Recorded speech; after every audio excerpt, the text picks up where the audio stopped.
it's Neil, and I am at the noisiest park I could possibly find, apparently. But I have got these Etymotic, whatever. These are earphones, and oh my gosh, it's so loud here. There's so much crap going on. But I figure, okay, what better place to try it than somewhere loud? There goes the whole blowing thing. So let's see what we got here. So they come like this, and let's see, this is what it looks like here. I guess it goes in my ear. Let's see how this works. Oh wow, that gets in there good. Okay, and then let's see what this side inside here.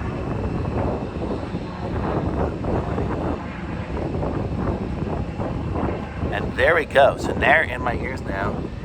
And it actually, I can still hear stuff. And it's a little bit like muffled, but it's a lot better than those ones. Like I've used those ones that you kind of like do, you squeeze and then you put them in there and stuff like that. This one here seems better. I can hear stuff. It would actually be cool for like a concert or something because you could probably hear things really good. But you see it fits in there. It doesn't look too obtrusive or anything like that. And I'm guessing it comes with this little chain. It's got a little knot in it. And then this little string here. So let's see how these things work. I'm going to take this out. Hopefully it won't blow out too much earwax. No, there we go. And that's funny. I don't even know where the instructions are if it even came with any.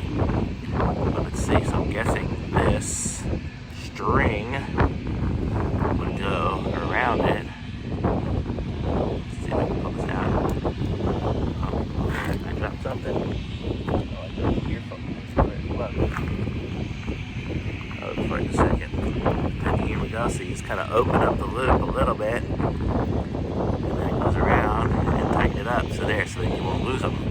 Like I just dropped one now. So I could just do it like this. And then I'll have it in there. Do it around my back or something like that to hold it in there. So I'm going to give these things a try here. Go for a walk around the park with the mowers and stuff going on around here and see how it works. But seems pretty good so far. I like it. So thumbs up from me. And this is what the brand was again. It was the Etymotic, I guess, or Etymotic. Oh, Etymotic, M-O-T-I-C. Because it says it right there. And there's the website for it too. But I'm going to put a link to these in the description so you guys can pick some up from yourself. Be sure to like my video and subscribe to my channel, and I'll be back with some other things that I review shortly. Bye.